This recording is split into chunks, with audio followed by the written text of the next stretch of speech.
Good morning, praise the lord. ઈશ્વરનો આભાર માનતા આવાજનું વચન જોઈએ. સદાચારીનું મોં જીવનનો ઝરો છે, પણ દુષ્ટોનું મોઢું બલાત્કારથી ઢંકાયેલું રહે છે. નીતિવચનોનું પુસ્તક તેનો 10મો અધ્યાયને 11મી કલમ. આજનો વિચાર. ખ્રિસ્તમાં અતિ પ્રિયવાલા મિત્રો, પ્રભુ ઈસુ ખ્રિસ્તના પાવન પવિત્ર મહાન ઉદ્ધારક નામમાં આપ સર્વને સવારની પ્રેમભરી સલામ. ફરીને એકવાર મોં, મોઢું, જીભ અને હોઠોની આ શ્રેણીમાં આપ સર્વને આવકારતા ઈશ્વરનો આભાર માનતા આવું આજનું વચન જોઈએ. તો આજના વચનમાં પણ સદાચારી અને દુષ્ટની વાત કરવામાં આવી છે. સદાચારીનું મોં જીવનનો ઝરો છે, જેમાંથી સદૈવ જીવનદાયક વાણી, વચન, શબ્દો, સત્ય વગેરે સરવાણી ખળખળ વહેતી જ રહેશે, અને જેમાંથી ઘણાય તરસ્યા, જિજ્ઞાસુ, શોધક એવા મિત્રો એ જળ પીને તૃપ્ત થશે. જેમ કુદરતી રીતે જંગલ અને પહાડોમાં, દુર્ગમ વિસ્તારોમાં, ડુંગર વિસ્તારોમાં વહેતું ઝરણું જ્યાં જ્યાંથી પસાર થાય છે, તે માર્ગમાં આવતા તમામ જીવોને કોઈ પણ ભેદભાવ વગર પોતાનું પાણી મફત આપે છે, તેમ સદાચારીના મોંમાંથી પણ સર્વહિતાય, સર્વ સુખાકારી વાણી, વચન, શબ્દો, જ્ઞાન, સદાચાર પ્રગટ થતા રહેશે.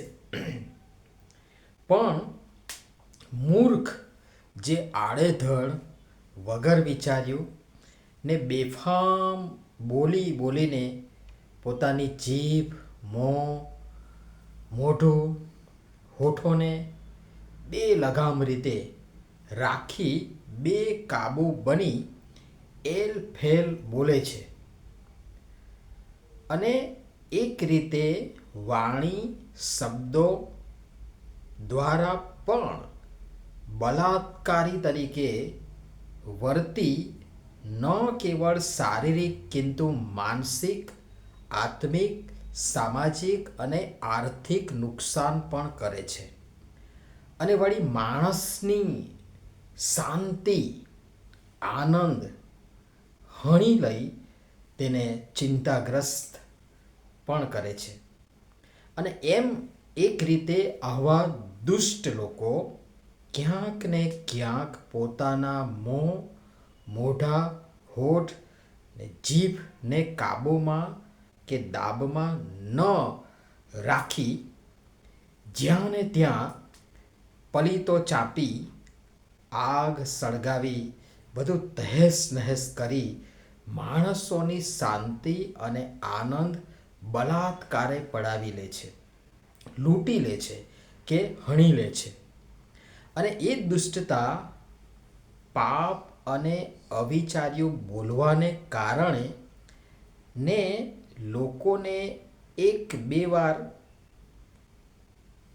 ઠગવાને કે છેતરવાને કારણે લોકોમાં આવા લોકો છેવટે અપ્રિય થઈ પડે છે, ને સમયાંતરે તેણે લોકોથી મોં ઢાંકવું પડે છે, અથવા બીજી રીતે કહું તો મોં સંતાડવું પડે છે.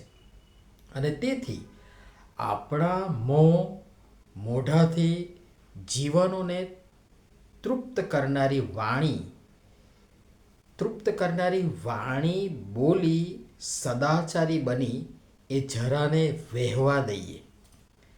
દુષ્ટ બની મૂર્ખતામાં વદેલ એ બોલ મોં, મોઢું છુપાવવું ન પડે, તેની કાળજી રાખીએ. પ્રભુ પિતા પરમેશ્વર આ બધી બાબતો સમજવા અને કરવા આપણ સર્વની સહાય તથા મદદ કરો. નમીએ પ્રાર્થના કરીએ.